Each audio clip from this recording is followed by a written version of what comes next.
네, 이번 주간에는 목요일부터 설 연휴가 시작됩니다. 반가운 가족, 친지들과 함께 모여서 맛있는 음식도 먹고 또 즐거운 시간을 보낼 생각에 벌써부터 흐뭇한 마음이 듭니다. 그런데 또한 수요일부터는 사순절이 시작됩니다. 예로부터 그리스도인들은 사순절 기간에 예수 그리스도의 십자가와 고난을 묵상하면서 스스로를 절제하며 보냈습니다. 이번 설 명절도 절제하며 또 보내시고, 우리 교회는 특별히 오병이어 기도대행진을 통해서 올 사순절도 뜻깊고 경건하게 보내게 될 것입니다. 오늘 또 나누어 드린 임마누엘 기도일기를 가지고 매일매일 말씀을 묵상하고 간절히 기도하면서 예수 그리스도와 동행하는 저와 여러분 되시기를 간절히 소망합니다. 얼마 전에 공항을 다녀올 일이 있었습니다. 그런데 공항을 돌아다니다 보니까 기도실이라는 곳이 있더라고요. 그래서 우리나라가 이제 복음화가 많이 됐구나, 이제 공항에서 기도도 할 수 있게 방을 마련해 줬구나 하고 반가운 생각이 들었는데요. 그런데 나중에 알고 보니까 그 기도실이 우리 그리스도인들만을 위한 기도실은 아니었더라고요. 기도실 안에는 뭐 십자가라든지 또는 불상이라든지 이런 종교를 나타내는 아무런 물건이 놓여 있지를 않고, 누구나 들어와서 각자 비행하기 전에 자기의 방식대로 그냥 딱 기도만 할 수 있게 되어 있다고 합니다. 공항에서 따로 갖다 놓은 건 아닌데 그곳에 가면 성경책도 책꽂이에 몇 권 꽂혀 있고, 또 이슬람 경전이죠, 코란도 몇 권 꽂혀 있고, 바닥 깔개도 이렇게 비치가 되어 있다고 하더라고요. 그리고 또 이 벽에 나침반도 붙어 있다고 합니다. 그걸 보니까 이곳은 주로 무슬림들이 이용하겠다 하는 생각이 들었습니다. 무슬림들은 하루에 5번씩 메카를 향해서 기도를 해야 되는 것이 의무거든요. 그 열심히 기도하는 사람들을 보면서 우리들이 뭐 따로 부러워하거나 할 필요는 없습니다. 왜냐하면 예수 그리스도 외에는 구원을 받을 만한 다른 이름을 하나님께서 우리에게 주신 일이 없기 때문에 그들이 이렇게 열심히 기도하는 것에 대해서 특별히 감정을 가질 필요는 없지만, 그럼에도 우리가 나는 왜 기도하는가, 또 나는 지금 어떻게 기도하고 있는가, 이렇게 돌아볼 필요는 있는 것 같습니다. 여러분들은 왜 기도하시고 또 어떻게 기도하십니까? 마치 엘리야와 겨룬 그 바알 선지자들처럼 내가 신을 막 감동시켜서 신이 내 뜻대로 이루어주도록 만들려는 그런 목적으로 기도하시는 것은 아니시겠죠? 예수님께서 주기도문으로 알려주신 것처럼 아버지의 뜻이 하늘에서와 같이 땅에서도 이루어지기를 간구하며 기도하고 계시는 줄로 믿습니다. 우리가 기도를 통해서 마치 하나님을 조종할 수 있다, 이런 생각 자체가 굉장히 곤란하다라는 것이죠.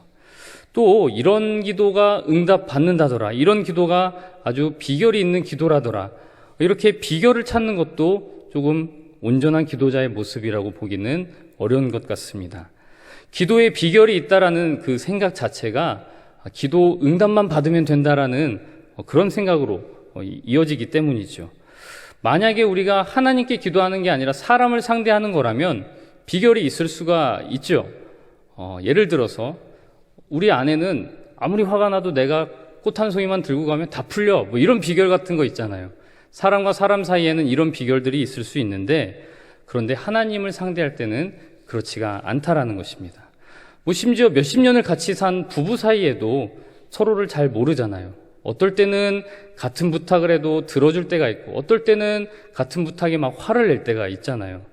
사람도 우리가 사람을 잘 모르면서, 사람과 사람을 대할 때도 비결이 잘 없으면서 감히 하나님한테는 얕은 수를 부려서 이렇게 하면 응답받는다면서 하면서 하나님께 그렇게 한다면 과연 하나님이 그걸 모르고 계실까요?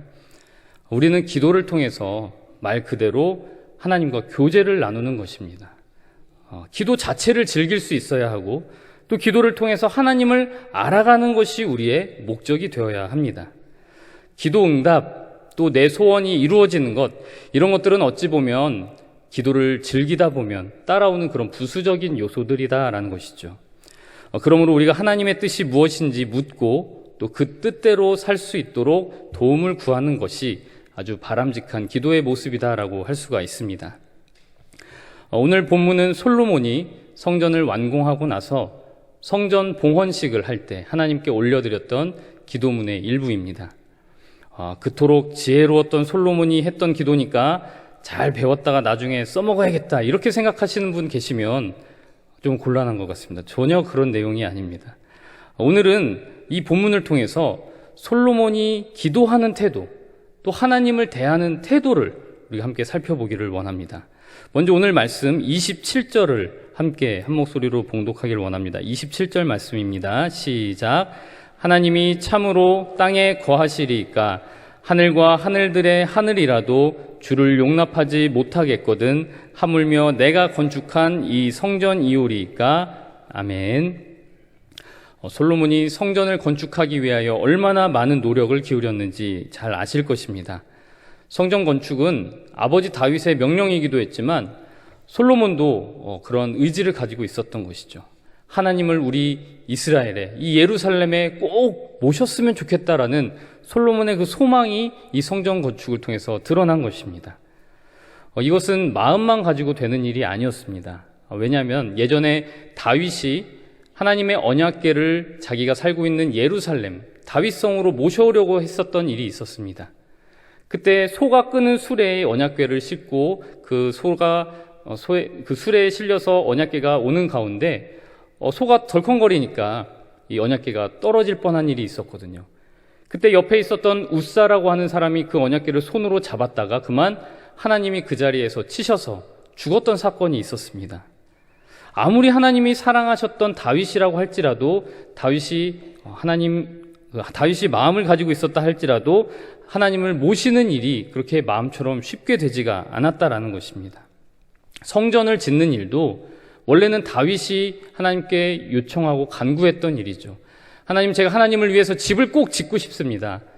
하지만 하나님께서는 막으셨습니다. 마음만으로 되는 일이 아니었다는 것이죠. 그래서 그 아들 솔로몬이 성전을 짓게 되었고 다윗은 솔로몬이 성전을 지을 수 있도록 건축 설계도도 다 준비해 놓고 필요한 자재들도 대부분 다 준비해 놓았습니다.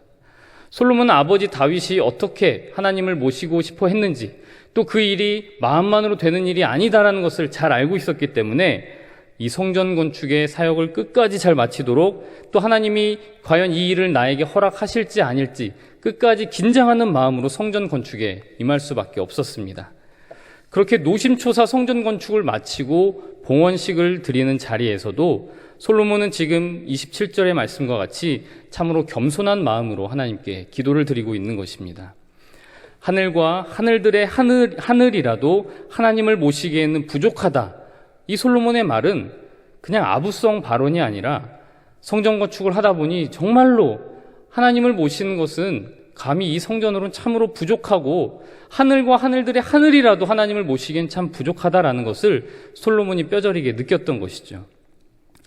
내가 하나님께 집을 지어드렸으니까 하나님 내 수고를 알아주세요. 자자손손 복받게 해주세요.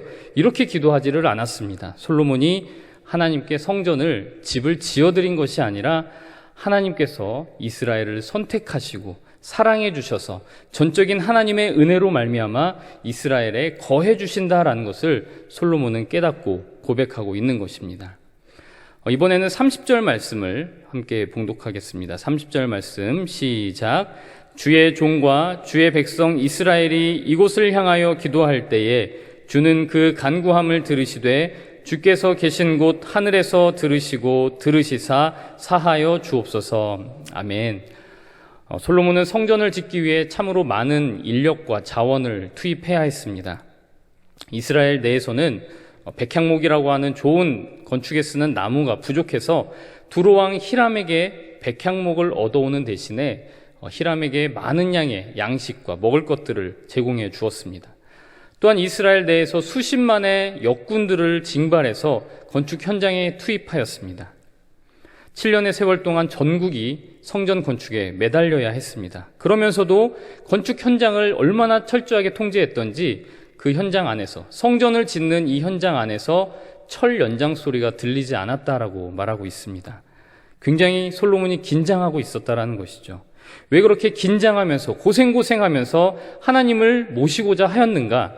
그 이유가 방금 읽은 30절에 나타나는 것입니다. 바로 솔로몬과 이스라엘 백성이 이곳 성전을 향하여 기도할 때 들어달라고 하기 위함입니다.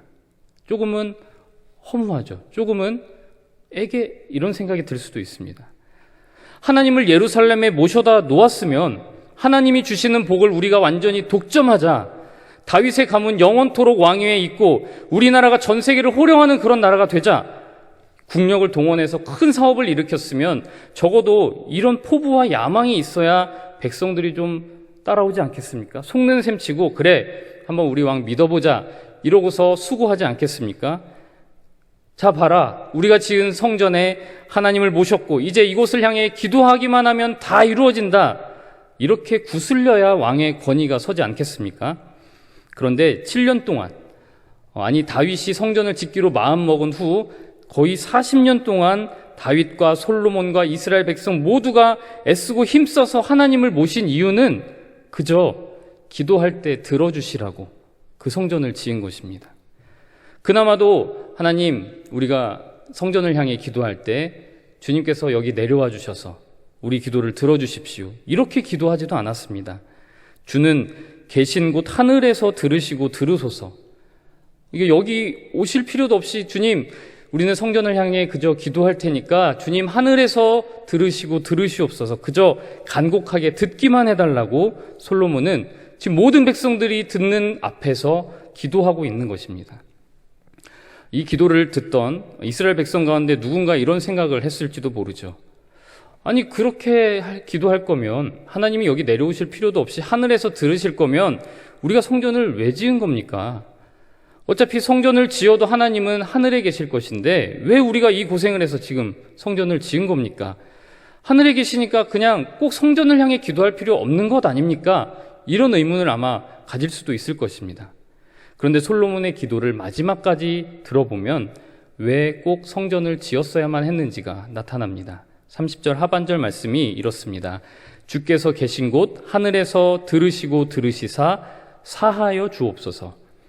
새번역 성경은 이 부분이 이렇게 되어 있습니다. 주님께서 계시는 곳 하늘에서 들으시고 들으시는 대로 용서해 주십시오. 그렇습니다. 하나님을 솔로몬이 모시려고 했던 그 이유, 그리고 성전을 지은 이유는 자신과 이스라엘의 그 죄 문제를 해결받기 위함이었던 것입니다. 죄 문제만 해결된다면 아무리 많은 돈을 들여서 성전을 짓는다 해도, 아무리 우리가 많은 고생을 한다고 해도 아깝지가 않다. 그렇게 죄 문제를 해결받고 하나님의 백성으로 남아있는 것이 우리들이 사는 길이다. 솔로몬은 이런 생각을 했던 것이죠. 바로 솔로몬의 지혜는 이 지점에서 빛을 발하고 있는 것입니다.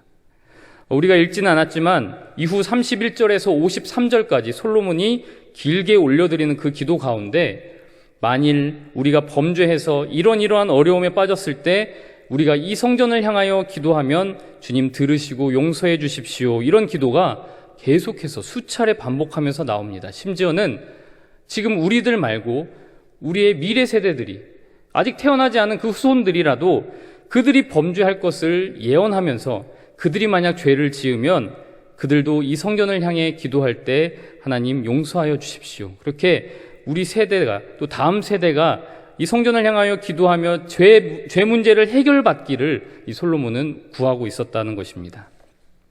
성도 여러분, 솔로몬은 그토록 간절히 하나님이 자신의 기도를 들어주시기를, 그리고 또 자신과 이스라엘 백성들과 아직 태어나지 않은 후손들의 죄를 용서해 주시기를 온 백성들 앞에서 기도했습니다.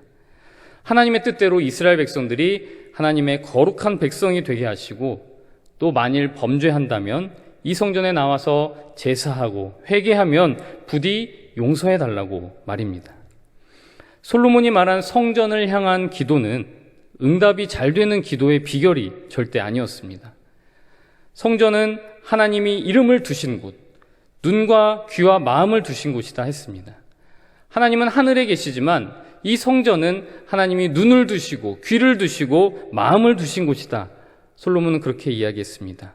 그리고 우리에게는 이곳을 향하여 기도만 하면 다 이루어지는 그런 부적 같은 장소가 아니라 우리는 이곳에서 제사하고 회개하고 하나님과의 관계를 회복함으로써 기도할 수 있는, 기도를 들어달라고 말할 수 있는 그런 공간으로서 의미가 있다. 솔로몬은 우리에게 이렇게 보여주었던 것입니다. 하나님께서는 솔로몬의 이 간절한 기도에 대한 응답으로 역대하 7장 12절에서 14절까지 이렇게 말씀하셨습니다. 밤에 여호와께서 솔로몬에게 나타나사 그에게 이르시되 내가 이미 내 기도를 듣고 이곳을 택하여 내게 제사하는 성전을 삼았으니 혹 내가 하늘을 닫고 비를 내리지 아니하거나 혹 메뚜기들에게 토산을 먹게 하거나 혹 전염병이 내 백성 가운데 유행하게 할 때에 내 이름으로 일컫는 내 백성이 그들의 악한 길에서 떠나 스스로 낮추고 기도하여 내 얼굴을 찾으면 내가 하늘에서 듣고 그들의 죄를 사하고 그들의 땅을 고칠지라. 아멘. 이번 사순절 동안 드리는 우리의 기도도 솔로몬과 같은 기도, 또 이 성전을 향한 기도가 되기를 원합니다. 솔로몬의 기도에 하나님은 어떻게 응답하셨습니까? 악한 길에서 떠나 스스로 낮추고 하나님의 얼굴을 찾으면 들어주신다 말씀하셨습니다. 우리의 기도가 악한 길에서 떠나 스스로 낮추고 하나님의 얼굴을 찾는 그러한 기도가 되기를 원합니다. 우리들이 그러한 마음을 모아서 하나님께 동신의 권속들이 나아갈 때, 기도로 행진할 때 하나님께서 들으시고 우리 죄를 사하시고 또 우리 땅을 고쳐주실 줄로 믿습니다. 기도하겠습니다.